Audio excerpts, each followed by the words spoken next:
Welcome to the Pediatric Infectious Diarrhea Clinical Symposia Series presented by Johns Hopkins University School of Medicine at ID Care Live.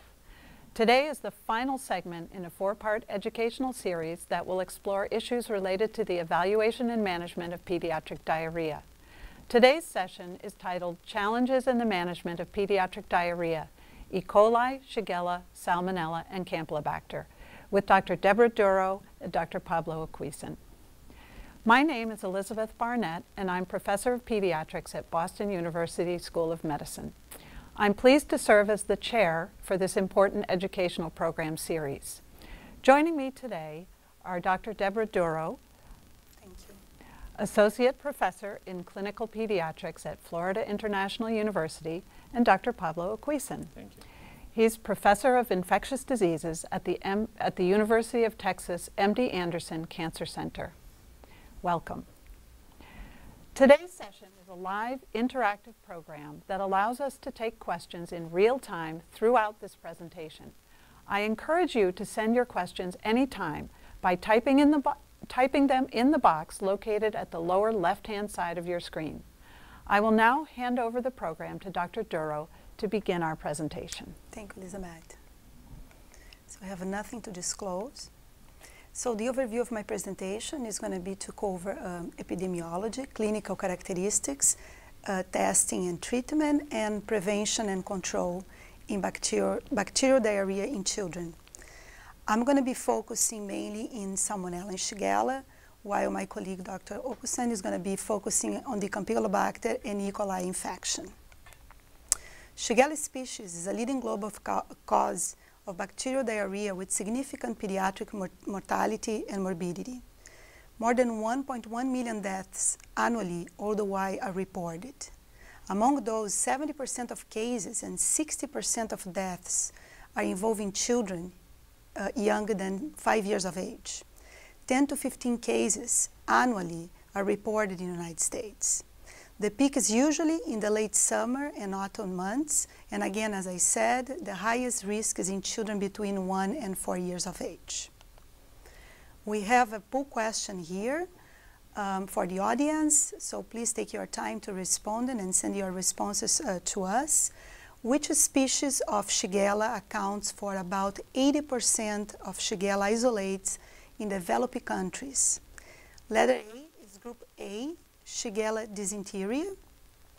B, group B, Shigella flexneri.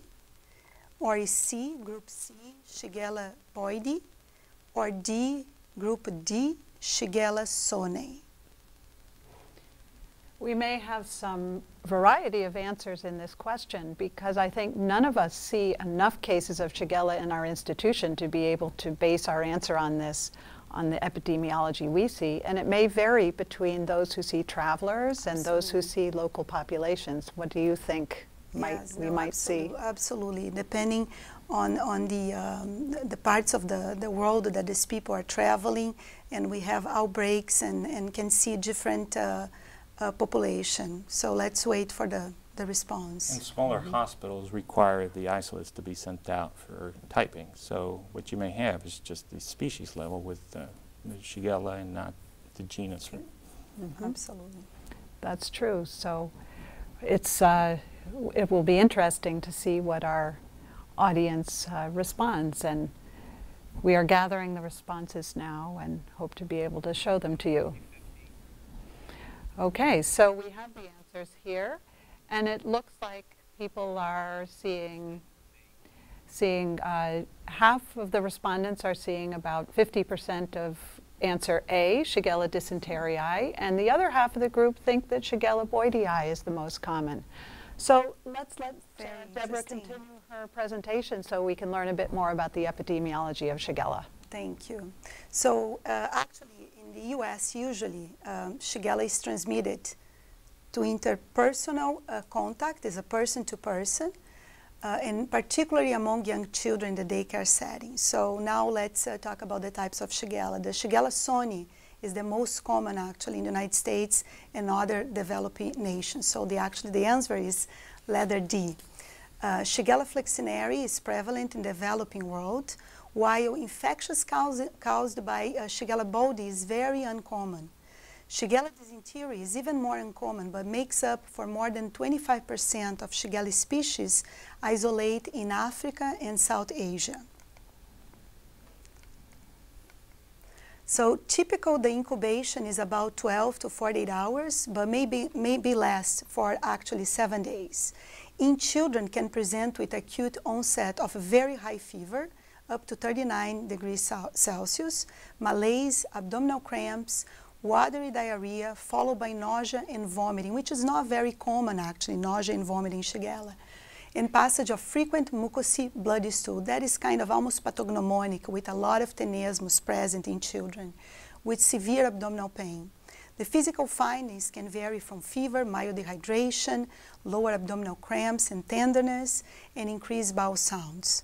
It's self-limiting, and most symptoms can resolve within a week. And here, very important, this message that antibiotic therapy significantly in Shigella can shorten the clinical illness. Seizure can occur in Shigella infection and is mainly due to the high fever that this infection can carry, and very small inoculum size is needed for infection, about 10 organisms only. So you raise an interesting point here. You've mentioned that the seizures are mostly due to the high fever. It's not due to any toxin that's produced by Shigella? High fever, it's in children more frequent and carries a very, actually, when you have seizure in Shigella, carries a very high death mortality problem with that even association. In the United States? Even in the United States.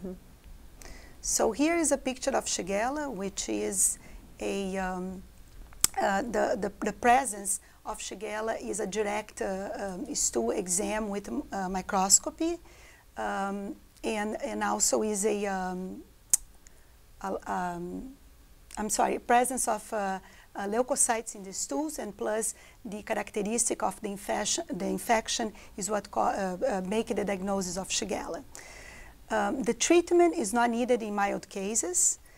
Usually supportive care is the mainstay, with oral rehydration is the treatment of choice, with a rapid correction of fluids and IV parenteral fluids with electrolyte deficits correction.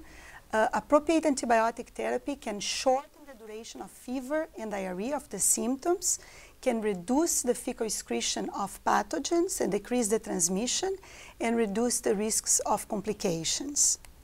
So now talking about antibiotics, very important is the high resistant around the world, and especially with sulfa, trimethoprim and sulfa and ampicillin. Here I want to make a point that the first line antibiotic usage for Shigella is an oral route. When that is not possible because of nausea and vomiting in more severe cases, and when we don't have the sensitivity for Shigella, is recommended to use ceftriaxone 2 to 5 days. Azithromycin would be the antibiotic, the oral antibiotic of choice, when also we don't have sensitivity available.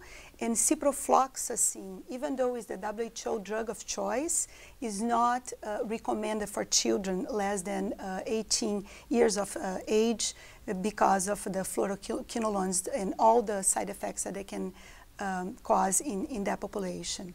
So antimotility agents should be avoided because it can prolong actually the course of the disease, and the treatment should always be guided by the sensitivity and the testing. And if susceptible, ampicillin and trimethoprim sulfa then can be used. Amoxicillin is less effective due to the rapid absorption in the GI tract, and oral route is always the first way to recommend it with azithromycin, like I said, if there is no sensitivity available. So the transmission is by the fecal oral route, so person to person, as I mentioned, require very low inoculum for infection.